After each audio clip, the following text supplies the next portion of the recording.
Boa noite a todos, boa noite aos internautas. Mais um dia do curso, né? Que bom. O curso vai se encaminhando aí pro seu final, mas nós ficamos bastante felizes com a presença dos internautas, com todos aqueles que têm, através das redes sociais, do YouTube, assistido o curso, com muito carinho, com muita dedicação. Nós temos tentado trazer aqui aquilo que há de melhor, na verdade, dentro de cada um de nós, sobretudo dentro do esforço do estudo, da tentativa de tentar passar as ideias do mentor espiritual do livro, André Luiz, né? Bem como também trazer algumas reflexões juntamente com os aspectos morais que os conhecimentos trazem a cada um de nós, né?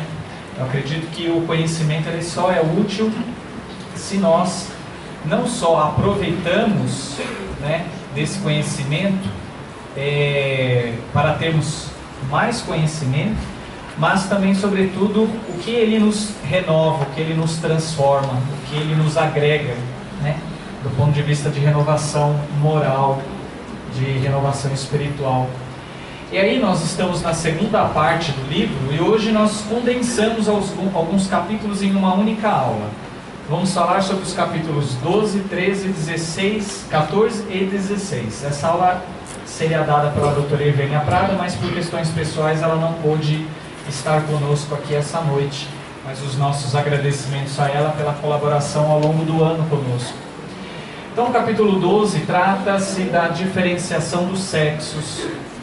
E o André Luiz, né, ele responde a uma pergunta a ele dirigida, e a pergunta é: como se iniciou a diferenciação dos sexos? Ou seja, como é que houve a diferenciação entre o sexo masculino e feminino? E quando nós estamos falando em sexo, estamos falando na questão da reprodução, não na sexualidade, né? São coisas diferentes. Opção sexual, não é isso que nós estamos falando, né? Estamos falando da morfologia. Muito obrigado pela ajuda. Então, né, a questão masculino e o feminino, do ponto de vista biológico. Bom, ele nos responde assim, que os princípios espirituais, nos primórdios da organização planetária, né, no desenvolvimento do planeta, ao longo do desenvolvimento do planeta, no seu início, traziam na constituição que lhes era própria a condição que poderemos nomear por teor de força. Ou seja, esses princípios espirituais tinham um certo teor de força, uma certa potencialidade, expressando qualidades predominantes denominadas ativas ou passivas. Entendendo-se que a evolução é sempre sustentada pelas inteligências superiores, a todo um planejamento superior, neste processo de organização planetária e dos seres que ali vão habitar, em movimentação ascendente, ou seja, rumo ao progresso, à evolução, desde as primeiras horas da reprodução sexuada. Nós vamos comentar como ela ocorre.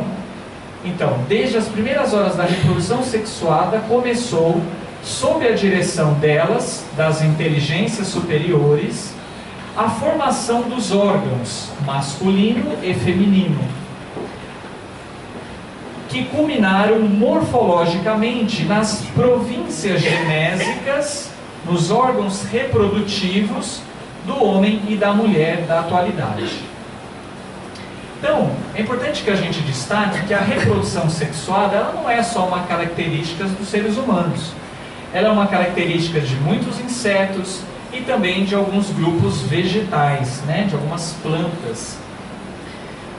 E o André Luiz ainda comenta, referente a este capítulo, a essa pergunta, que não podemos esquecer, porém, que o trabalho evolutivo no aperfeiçoamento fisiológico das criaturas terrestres ainda não foi terminado, prosseguindo como é natural no espaço e no tempo. Qual espaço e tempo? Tanto material quanto espiritual, correto? Bom, quer dizer que a forma humana, como ela se encontra hoje, ainda não é a definitiva.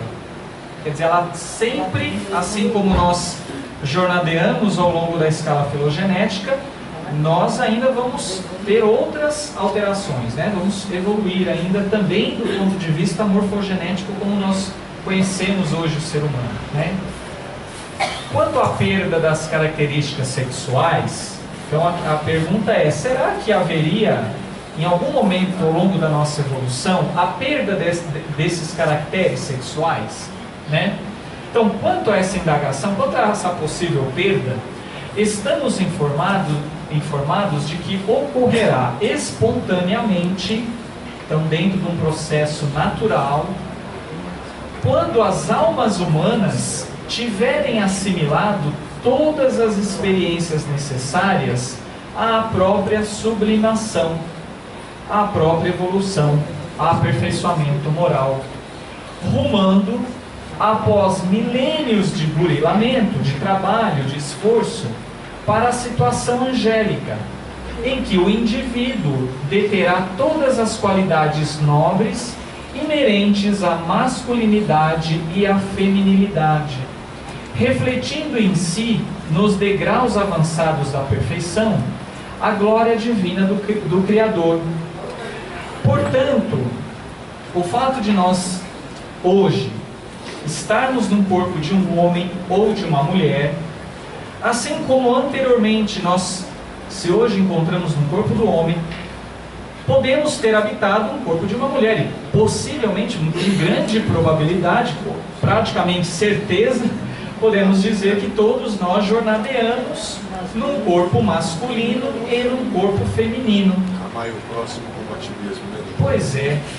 O grande detalhe é que isso é uma questão natural e, por ser natural, é algo necessário. Por que é necessário? Porque como nós lemos ali atrás, vamos ver onde que nós encontramos. Cadê aqui? Na verdade, nós necessitamos de experiências. Experiências essas que, num corpo de uma mulher, como mãe, ou como uma potencial mãe do ponto de vista de reprodução, ou num corpo de um homem, como um pai, na verdade temos experiências a serem vivenciadas para que despertemos em nós algumas potencialidades, algumas capacidades, seja de doação, de amor, de força, de coragem, de entendimento, algumas características que geralmente vamos colocar bem entre aspas, características mais amorosas, mais ternas, e outras mais altivas, mais perseverantes. Portanto, a discussão muitas vezes sobre as questões de gênero, respeitando as necessidades que atualmente são necessárias em termos de discussão de salário, de condições de trabalho, de respeito aos direitos da mulher, e assim como de qualquer outro ser humano, é preciso que a gente tenha uma mente um pouco mais aberta, e a doutrina espírita nos coloca uma visão um pouco mais alargada, de que todos nós, homens ou mulheres, temos a grande oportunidade de evoluir, e a cada encarnação, a cada jornada, ao nos posicionarmos ou ao adquirirmos um determinado corpo, aí há uma grande oportunidade de aprendizado, de evolução, sobretudo evolução espiritual. Portanto, é imperioso reconhecer que não podemos ainda, em nossa posição evolutiva, formular qualquer pensamento concreto acerca da natureza e dos tributos dos anjos, nem ajuizar quanto ao sistema de relações que cultivam entre si. Então, se havia alguma dúvida sobre, mas como é que é então nesse estado de angelitude? Há aquela corporificação, entre aspas, do ponto de vista vibracional ou perispiritual, em homem ou mulher? A resposta naquele momento, em Pedro Leopoldo, dia 1º de junho de 1958, é: olha, nós não temos informações sobre como é que funciona no plano da angelitude, mas nós sabemos que essa necessidade de jornadearmos o nosso perispírito, nosso espírito na matéria, em corpo feminino e masculino, é necessário para a nossa evolução. Bom, aí, fazendo algumas reflexões sobre esse capítulo, eu fui achar no livro do Dr. Andrei Moreira, né, o presidente da ANE Minas Gerais, Alto Amor e Outras Potências da Alma, e ele comenta bem algo que tem muito a ver com a leitura que nós fizemos anteriormente.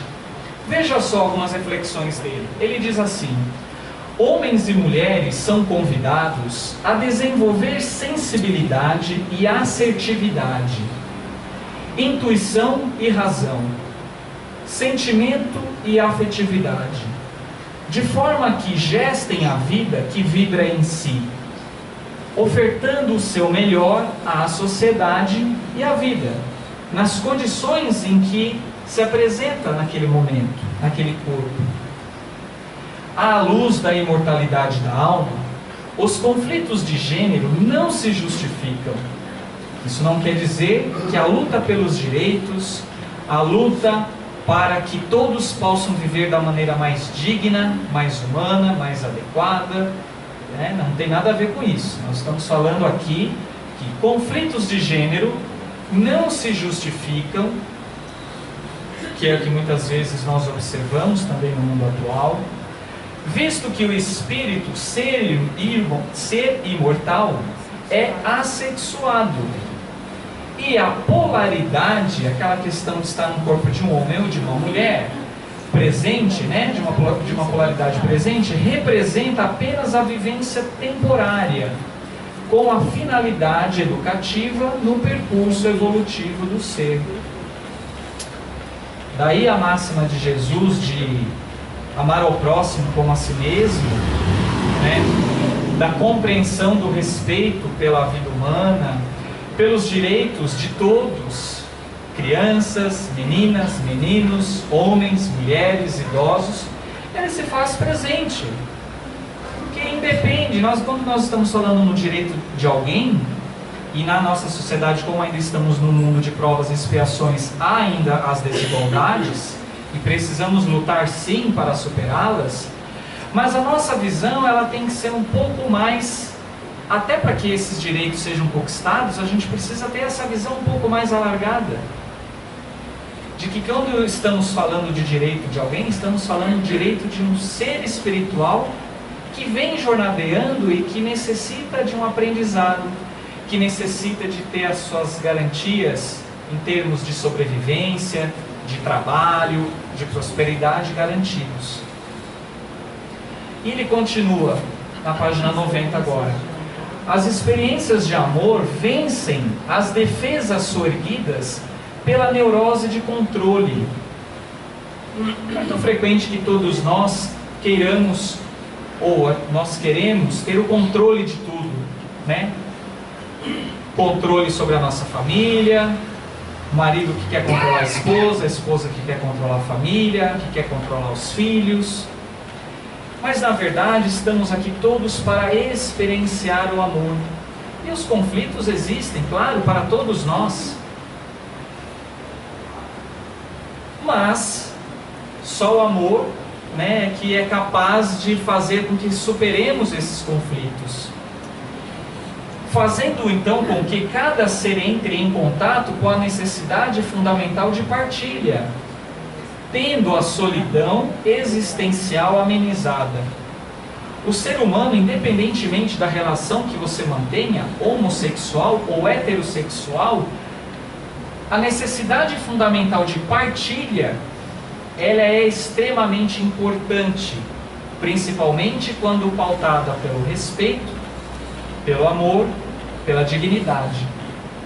O amor, então, que é partilhado só representa amor de fato quando é doado sem nada pedir. É o exercício da fraternidade.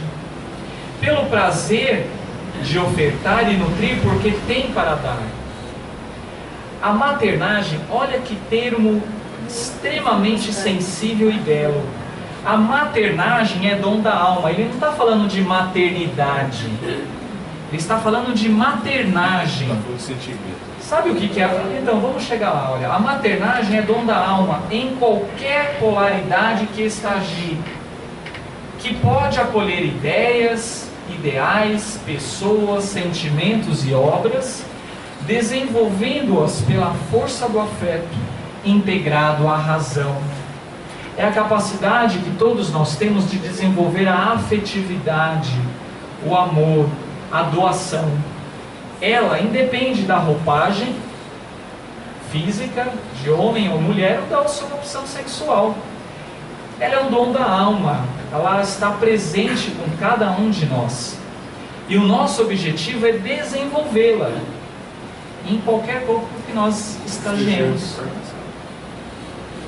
Tudo bem até aí? Vamos prosseguir porque temos mais coisas. No final deixamos para as perguntas. Entramos no capítulo 13. Vocês veem que nessa segunda parte são trechos pequenos, uma pergunta, e a gente tenta trazer algumas reflexões para que a gente possa compartilhar, de algumas ideias. Capítulo 13, gestação frustrada.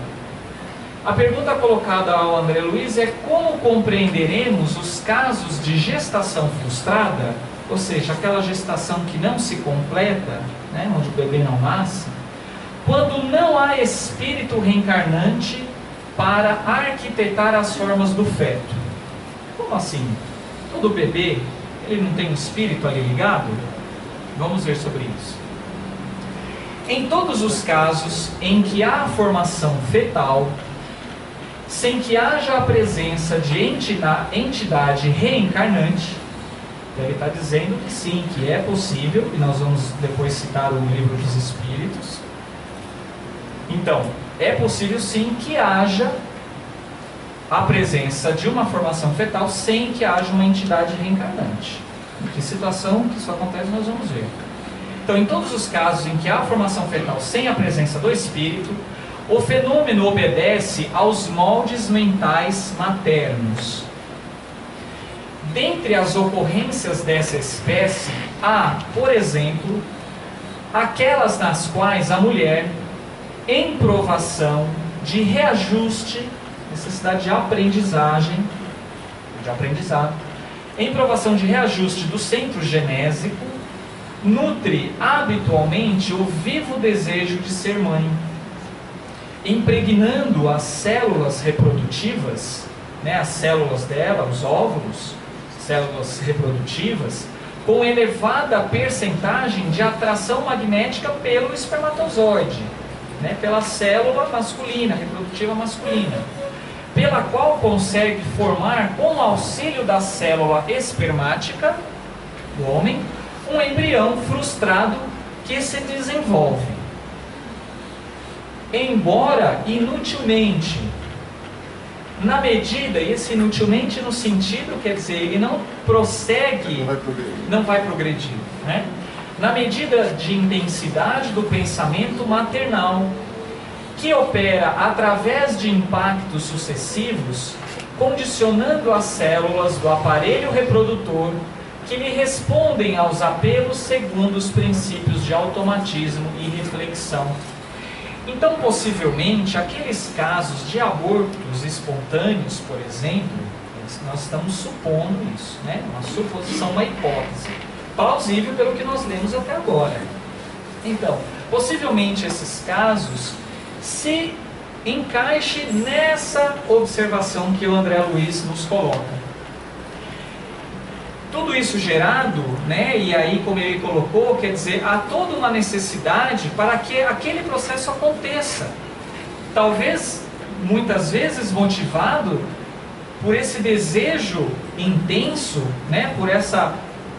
por esses pensamentos, por essa elaboração mental proveniente da mãe, por essa atração magnética, né, que a mãe vibra e que faz com que o seu óvulo encontre o espermatozoide e haja a formação do embrião. Mas que pela ausência do espírito, ele não termina o seu desenvolvimento.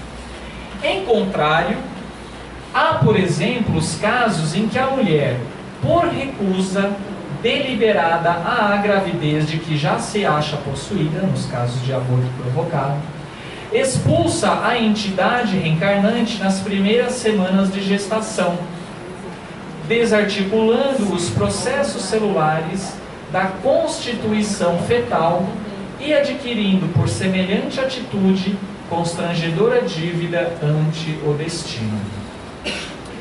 Bom, aqui também é uma outra colocação que o André Luiz nos coloca sobre as consequências do ponto de vista vibracional, do ponto de vista moral, do ponto de vista espiritual, que naquele momento onde a mulher, o casal, opta então pelo aborto provocado. Vamos comentar isso um pouquinho mais a seguir. Antes disso, vamos trazer aqui dentro das nossas reflexões a questão 136 do O Livro dos Espíritos, onde é perguntado: o corpo pode existir sem a alma? Né? E a resposta é sim. Todavia, desde que cessa a vida do corpo, a alma o abandona. Então veja, que muitas vezes, né, quer dizer, sempre quando há uma vida, né, quando ele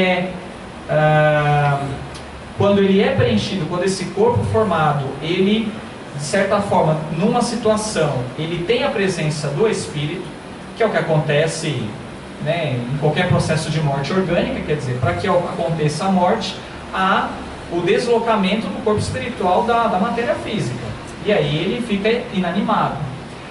Porém, o que ele destaca aqui é que, antes do nascimento, não há ainda a união definitiva entre a alma e o corpo. Enquanto que, depois que essa união está estabelecida, a morte do corpo rompe os laços que unem a alma, e a alma o deixa. E aí ele diz: a vida orgânica pode animar um corpo sem a alma, como naquele caso que nós citamos do livro, né, do Evolução em Dois Mundos.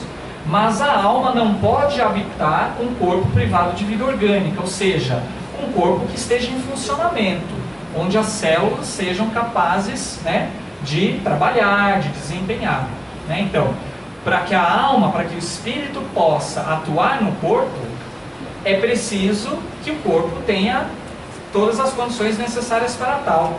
Porém, é possível, como nós trouxemos o exemplo anteriormente, de que em determinadas situações, de acordo com a necessidade de aprendizagem, de acordo com a necessidade de reajuste da mãe, e também, por que não dizer, do espírito, que possivelmente poderia reencarnar, mas que em determinado momento, então, ele não se une, né? Talvez em uma outra gestação, talvez seja o momento dele reencarnar, cumprir o seu papel, mas aquele momento que muitas vezes a mãe engravida, né, e que ali não há, na verdade, um espírito junto ao embrião formado, isso é possível sim acontecer, e talvez, uma hipótese, isso justifique alguns casos de aborto espontâneo, por exemplo. Bom, entramos aqui no capítulo 14, que é o capítulo um pouco mais extenso. O tema tratado é aborto criminoso, né? Veja que os capítulos eles têm uma semelhança, né? Por isso nós procuramos agrupar nesta aula. Reconhecendo-se que os crimes ao aborto provocado criminosamente surgem, em esmagadora maioria, nas classes mais responsáveis da comunidade terrestre, como identificar o trabalho expiatório que lhes diz respeito? Se passam quase totalmente desapercebidos da justiça humana. Então aqui ele está falando que, poxa vida, se comete tanto aborto, muitas vezes esses passam desapercebidos pela justiça humana, como é que fica isso, né, do ponto de vista espiritual? Quais são as consequências? É isso que ele está perguntando. E aí o André Luiz coloca: temos no plano terrestre cada povo com o seu código penal, com as suas leis, apropriado à evolução em que se encontra. Mas, considerando o universo em sua totalidade como o reino divino, vamos encontrar o bem do Criador para todas as criaturas, como lei básica, cujas transgressões deliberadas, os atos delituosos cometidos, são corrigidas no próprio infrator, com o objetivo natural de conseguir-se, em cada círculo de trabalho no campo cósmico, o máximo de equilíbrio com respeito máximo aos direitos alheios, dentro da mínima cota de pena. Então veja que há uma lei de ação e reação, Tudo que nós plasmamos, seja através dos pensamentos, através das atitudes, das nossas ações, isso traz uma consequência a cada um de nós. Atendendo-se, no entanto, a que a justiça perfeita se eleva, indefectível, quer dizer, a lei divina é perfeita, não há falhas, diferentemente da lei humana. Sobre o perfeito amor, então, atendendo-se a que a justiça perfeita se eleva, indefectível, sobre o perfeito amor, no hausto de Deus, no pensamento de Deus, em que nos movemos e existimos, toda reparação perante a lei básica a que nos reportamos se realiza em termos de vida eterna, e não segundo a vida fragmentária que conhecemos na encarnação humana. Vamos fazer uma pausa aqui. Então quer dizer que a lei de Deus, a justiça divina, ela é diferente da justiça humana. O entendimento de que muitas vezes, frente às chamadas injustiças, frente aos delitos, aos crimes que nós observamos, é preciso que a gente entenda que aquela justiça que tanto esperamos que seja feita daquela forma, da forma da lei humana, que precisa ser sim respeitada, e que muitas vezes não vai dar conta para o próprio ser, de que ele possa se arrepender e que possa corrigir esse erro. Dentro da lei divina, através da lei da ação e reação e das reencarnações sucessivas, e dos processos complexos, muitas vezes de um adoecimento, ou em decorrência de uma posição do ponto de vista familiar, em decorrência das necessidades do ponto de vista social que precisamos vivenciar para termos um aprendizado, é assim que se faz a lei divina. Então, quando nós muitas vezes vemos tantos crimes, atentados, diversas situações que muitas vezes acreditamos ser injustos, na verdade estão inseridos dentro de uma programação, dentro de um contexto que, no mundo em que vivemos, que é de provas e expiações, é necessário para que possamos retirar um aprendizado. O grande detalhe é que a maioria de nós não retira um aprendizado. E o aprendizado básico ou fundamental que a nossa existência deve ter, ou que a partir dela, aquilo que nós devemos aprender, sobretudo, é a oportunidade do exercício da lei de amor. Porque, como foi nos falado,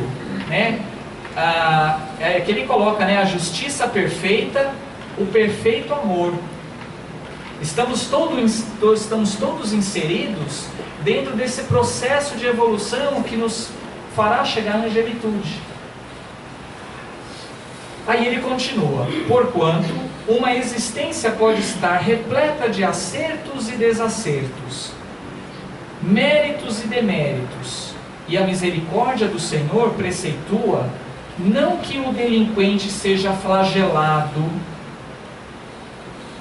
aquela questão da lei, olho por olho, dente por dente, né? Por exemplo, com extensão indiscriminada de dor expiatória. E também aquele que erra, assim como cada um de nós, também não está condenado ao pagamento eterno das penas, né? Somente naquela compreensão de céu e inferno. Não, não é assim. A lei de Deus não funciona dessa forma, né? E onde estaria a bondade e a justiça e o amor de Deus, né? Então, esse entendimento, né, de que a extensão indiscriminada da dor expiatória, né, o que seria a volúpia de castigar nos tribunais do destino, invariavelmente regidos pela equidade soberana, Deus é justo. Ele faz a regra para todo mundo, né? Mas a equidade é misericórdia. Mas sim que o mal seja suprimido de suas vítimas. Que o mal seja suprimido de suas vítimas, com a possível redução do sofrimento. Então vejam vocês que o que o autor nos traz aqui é de que todos nós estamos sujeitos a essa lei de ação e reação. E de que todos os nossos atos, eles têm consequências. Então, basicamente, o que ele quer nos trazer aqui é isso, é que somos responsáveis por nós mesmos. E que muitas vezes aquelas situações que provocamos, vamos vivenciar o resultado dessas ações, boas ou não boas.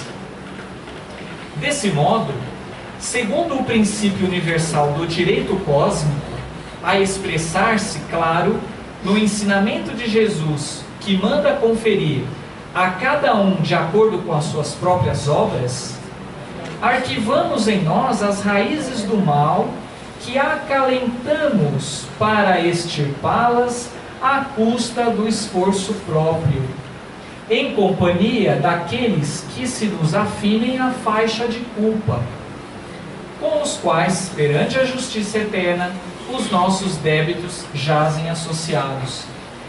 Portanto, meus caros, quando nós vivenciamos e observamos algumas situações de conflitos, muitas vezes, seja dentro da nossa família, dentro da sociedade, de alguma instituição, seja por todas essas situações que nós estamos vivenciando no mundo atual, é preciso que nós não nos desesperemos. E é preciso que a gente coloque o nosso olhar sobre essas situações de uma maneira um pouco mais abrangente, onde o livre-arbítrio de cada um é respeitado. Mas ações produzidas por esse livre-arbítrio, ou a partir desse livre-arbítrio, vai ter uma consequência. E que fora do amor e da caridade, vai ser difícil a gente progredir. E aí ele continua ainda. À face de semelhantes fundamentos, certa romagem na carne, né, a encarnação, entremeada de créditos e dívidas, porque todos nós temos créditos e dívidas, pode terminar com aparências de regularidade irrepreensível para a alma que desencarna, sob o apreço dos que lhe comungam a experiência.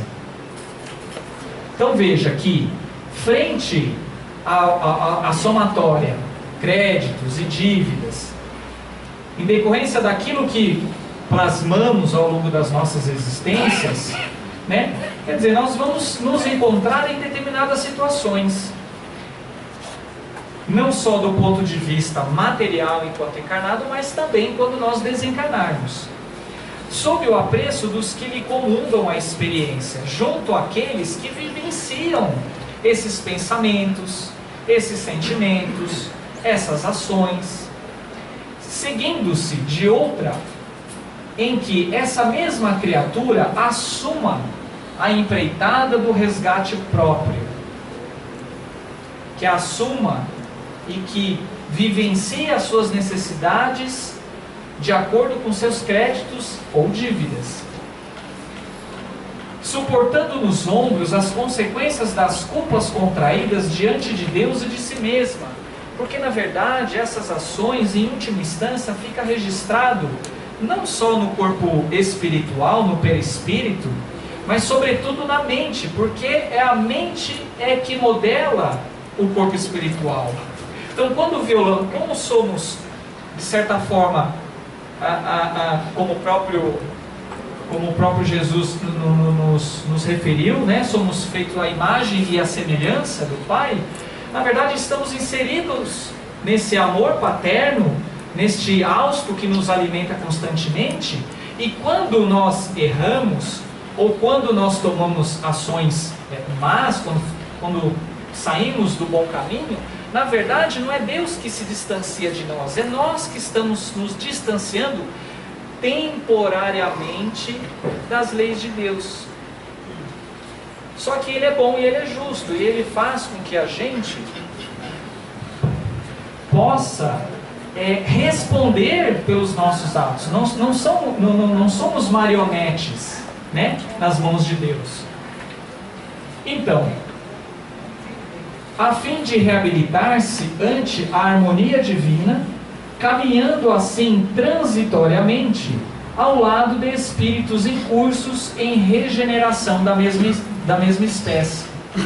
Portanto, se estamos neste momento da evolução humana, neste planeta, vivenciando todas essas situações que estamos observando, é porque de alguma forma também contribuímos para que ele chegasse nessa situação, e temos muito a oferecer, se cada um de nós fizer o esforço, para contribuir e para melhorar o nosso planeta, a vida de todos os seres vivos que aqui habitam. Permitindo assim que outros seres que reencarnarem encontrem também um planeta numa condição melhor, do ponto de vista natural, do ponto de vista das leis humanas, da ética, das condições de trabalho, das condições, enfim, gerais, e tantas outras. É dessa forma que a mulher e o homem, acompliciados, então ele fez todo uma reflexão, e aí ele vai trazer a questão do aborto agora.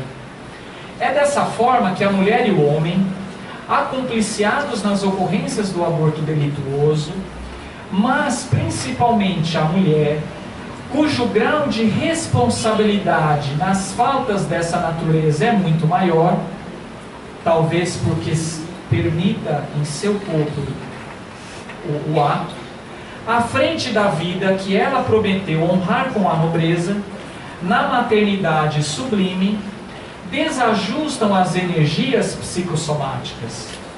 O que é esse desajuste dessas energias? São as alterações no corpo espiritual, né? Com mais penetrante desequilíbrio do centro genésico, né? Lembra dos centros de força? Centro genésico que está associado aos órgãos, né, da reprodução, implantando nos tecidos da própria alma a sementeira de males que frutecerão mais tarde em regime de produção a tempo certo. Dessa forma, a questão não é para que possamos sentir ou termos culpa, mas frente a qualquer ato, seja o aborto ou qualquer outro, que por acaso alguém tenha cometido, é importante que a gente possa ter a oportunidade de refazer um caminho diferente. E para isso, não só para refazer, mas também para evitar isso, o que muitas pessoas no desespero, seja por condição social, seja porque o companheiro ou a outra companheira abandonou, tá certo? Enfim, várias situações aí que no momento muitas vezes de desespero, ou do apego, ou de uma percepção ou de uma ideia estritamente material de que o que vale na vida é apenas o prazer, o hedonismo, não é isso? Ou que a vida, né, só tem sentido de acordo com aquilo que a pessoa acha, né? Quer dizer, aquela ideia de algo maior, de um sentido maior, do entendimento e da compreensão de que somos seres espirituais em essência. Ou seja, há vários motivos para que muitas vezes haja uma tomada de atitude nesse sentido. do aborto delituoso. Porém, é importante que cada vez mais, e aí a gente tem a ciência como uma aliada, cada vez mais mostrando, né, o quanto a partir daquele momento da fecundação, há já toda uma programação, há toda uma potencialidade ali de genes, de substâncias, enfim, tudo aquilo que já vai influenciar a vida psíquica fetal, né, que também muitas vezes em estudos, principalmente em termos de regressão de memória, onde é identificado que aquelas vivências tidas dentro da própria barriga da mãe e nos processos, por exemplo, de tratamento desobsessivo, onde nós temos a oportunidade, e a própria literatura, através de André Luiz, nos coloca, né, do desespero ou daquela compreensão naquele momento, daquela atitude que, ou praticada ou recebida, aquele espírito nos relata e nos coloca, né, aquela situação vivida, enfim, quer dizer, nós temos muitas evidências, e espero que teremos, né, acho que muito mais daqui para frente, é dessa compreensão de que o ser que está ali, aquela gestação, aquela fecundação realizada, há uma vida ali, há um espírito ali, e como espírito, e como não temos a capacidade de nenhuma forma até porque longe de se imaginar, né, de que a mãe pense que o fato, só por ela ter o corpo dela, ela é dona de si, dentro dessa visão mais ampliada da vida, isso já não tem mais sentido. Porque na verdade o que existe ali é um espírito, criado por quem? Por Deus, né? Então, eu acho que quando a gente trata do tema aborto, é importante que todos nós possamos compreender um pouco mais sobre a vida espiritual. É importante que a gente também entenda que as pessoas, as mulheres, enfim, todos aqueles juntos, enfim, os casais, precisam, né, frente a determinadas situações que levam a essa ideia, né, talvez nós, enquanto espíritas, e de uma maneira mais abrangente ainda, todas as pessoas, né, o homem de bem, como está no próprio Evangelho, né, todas aquelas pessoas que realmente compreendem a vida como um dom divino, como uma oportunidade de aprendizado, que precisa ser valorizado, ser cuidado, né, para que esse espírito se desenvolva, para que haja o progresso da humanidade, para que haja segurança entre as nações.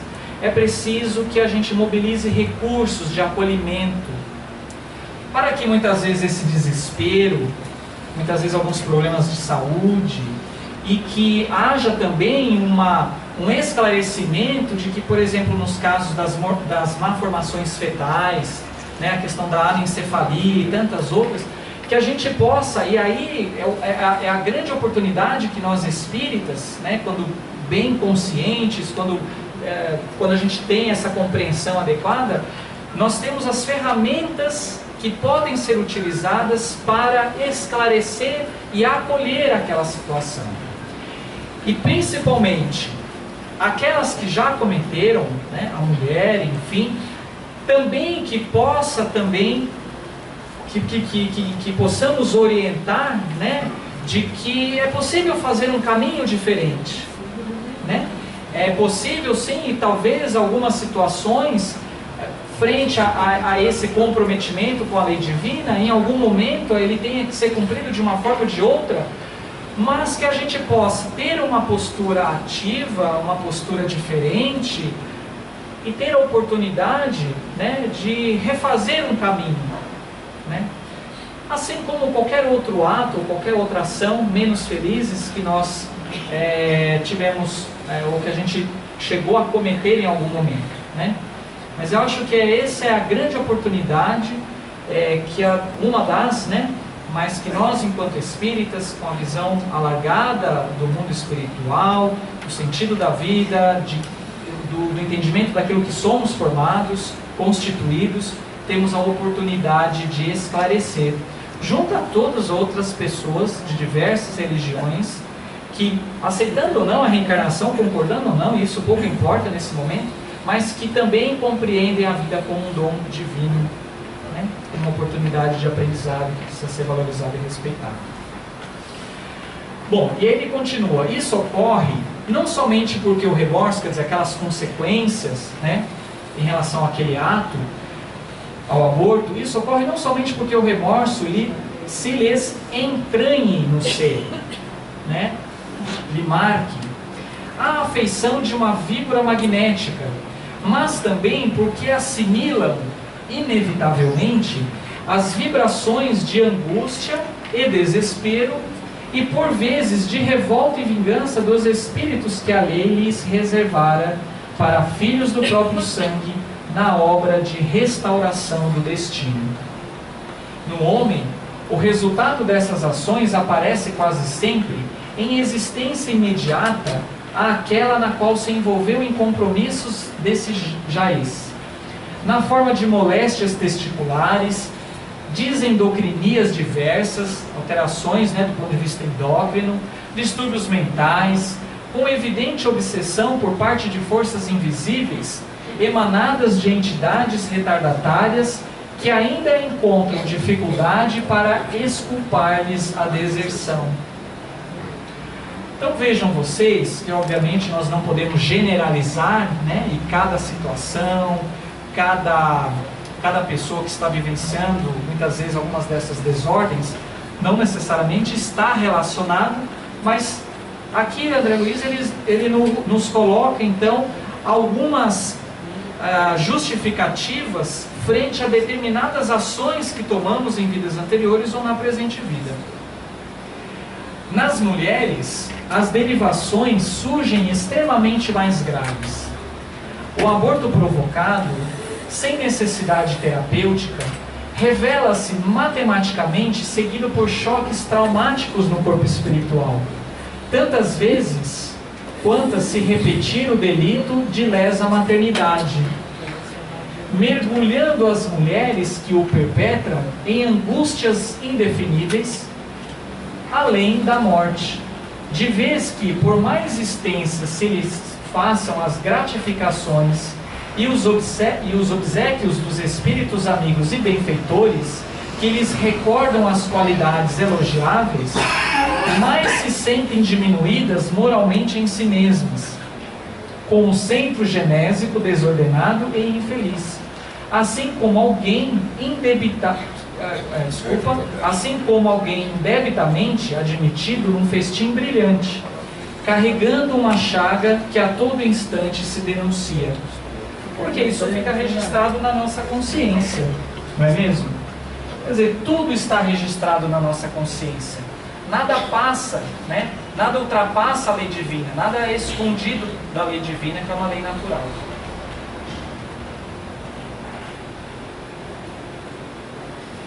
Dessarte ressurgem na vida física, externando gradativamente, na tessitura celular de que se revestem, a disfunção que podemos nomear como sendo a miopraxia do centro genésico atonizado. Né? Miopraxia, quando você tem uma lentificação das forças e das funções, né? Junto a esse centro genésico, né? Quer dizer, há toda uma desestruturação perispiritual e que por conseguinte vai afetar o corpo físico, padecendo logo que reconduzidas ao curso da maternidade terrestre, as toxemias da gestação. Então ele está dizendo aqui de algumas consequências, né, que também muitas vezes num possível processo de reajuste com a própria maternidade, também algumas alterações podem estar relacionadas a essa questão.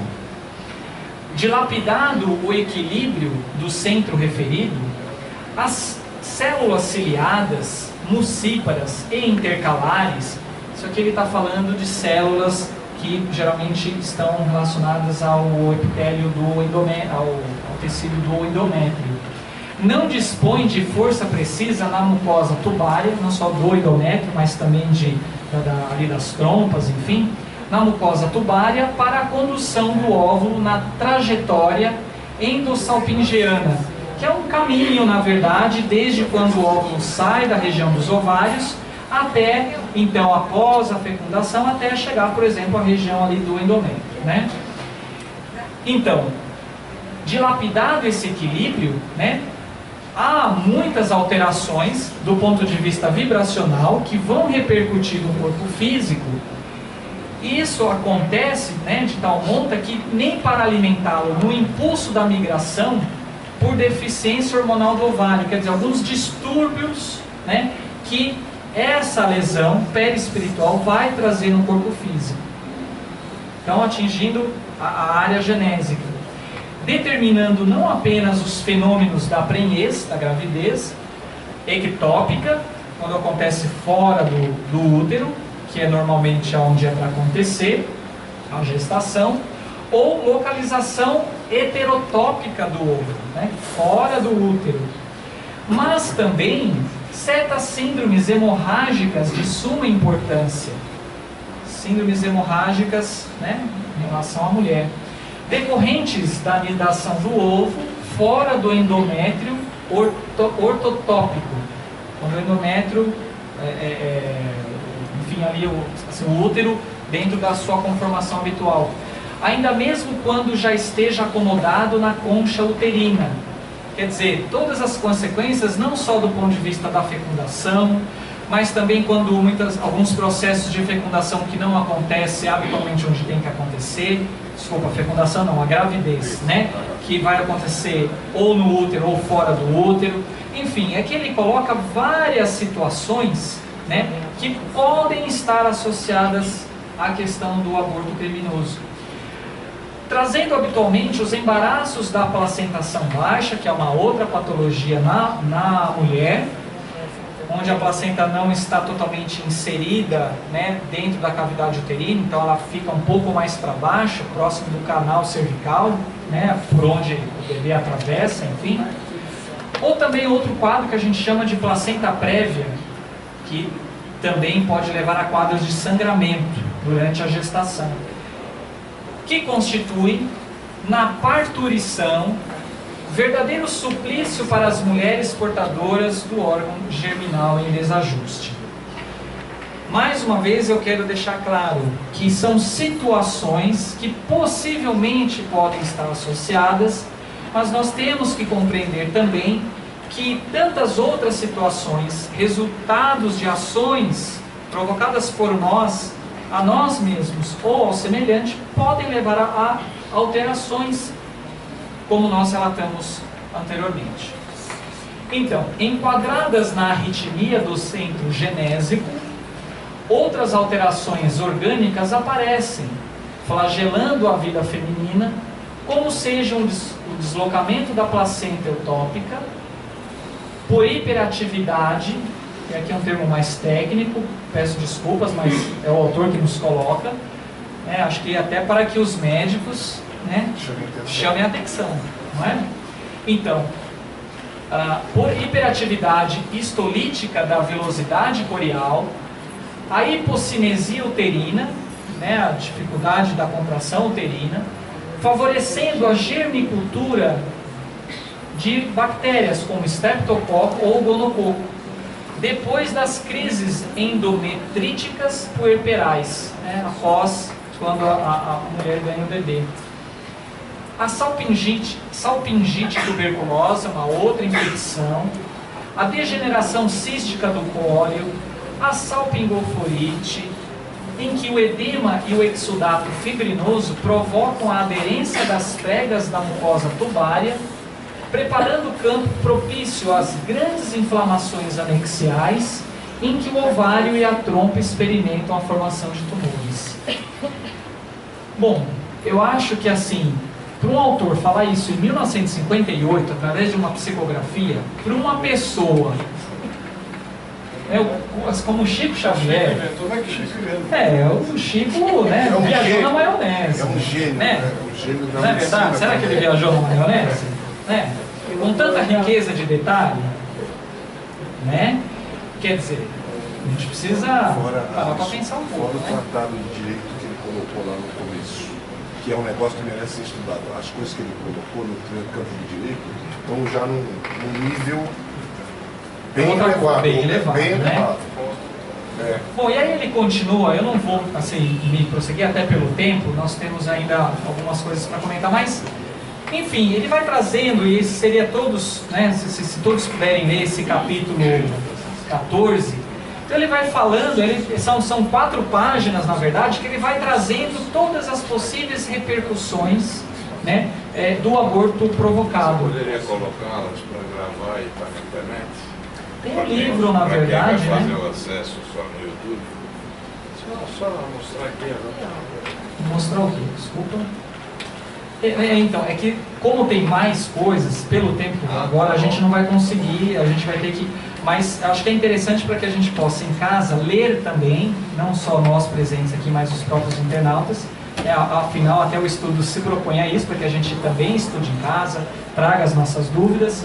Como ele é extenso, então a gente está dando essas pausas, mas acho que até aqui nós vemos, né, nós vimos várias situações, várias condições que podem ser reflexos do assunto que nós estamos tratando. Bom, e aí ele vai, né, falando também da questão de sintomas, do ponto de vista não só das moléstias do órgão genital da mulher, mas também as questões da personalidade, as questões da obsessão, né, que tudo sendo reflexo dos, né, dos processos delituosos do aborto, né? Então nós tivemos a oportunidade de ver vários efeitos espirituais. E detalhe, ele chama a atenção aqui, que foi o que nós assim comentamos, não só para a população leiga, vamos dizer assim, mas que ele destaca aqui, olha só que interessante, para ginecologistas e obstetras delinquentes, não só como também para a mãe, né, que se submete, mas também para aquele que pratica, porque muitas vezes não é a própria mãe que vai, né, mas sim ela vai numa clínica, ela vai numa condição, seja por vários interesses aí, e que também alguém acaba provocando essa ação. Bom, e a última colocação dentro desse capítulo, né, ele coloca assim: para melhorar a própria situação, o que deve fazer a mulher que se reconhece na atualidade com dívidas no aborto provocado, antecipando-se desde agora no trabalho da sua própria melhoria moral, antes que a próxima existência lhe imponha as aflições regenerativas, como nós comentamos anteriormente. E aí vem a dica, o esclarecimento, né, ajuda, essa é a palavra. Sabemos que é possível renovar o destino todos os dias. Quem ontem abandonou os próprios filhos, pode hoje afeiçoar-se aos filhos alheios, necessitados de carinho e abnegação. O próprio Evangelho do Senhor, na palavra do apóstolo Pedro, adverte-nos quanto à necessidade de cultivarmos ardente caridade uns para com os outros, porque a caridade cobre a multidão de nossos males. Talvez essa é uma das oportunidades de de um dos recursos, né, nos colocado pela terapêutica do Evangelho. Terapêutica do Evangelho, a terapêutica do amor, a terapêutica da humildade, a terapêutica de que há um Deus maior, a terapêutica junto ao entendimento de que há um Deus maior que governa a vida, que governa os seres. Pois é. E aí eu gostaria de, como nós estamos passando... Bom, alguma pergunta? Alguma colocação? A vida é um bem outorgado, senão a doutora Marília vai brigar com isso. A vida é um bem outorgado. Sim. Pois é, e é frente a essa vida que eu queria, na verdade, aproveitar esses instantes. Eu queria que a gente pudesse, porque quando nós falamos sobre um determinado tema, sobre um determinado assunto, nós sabemos e sentimos que não estamos sozinhos, né?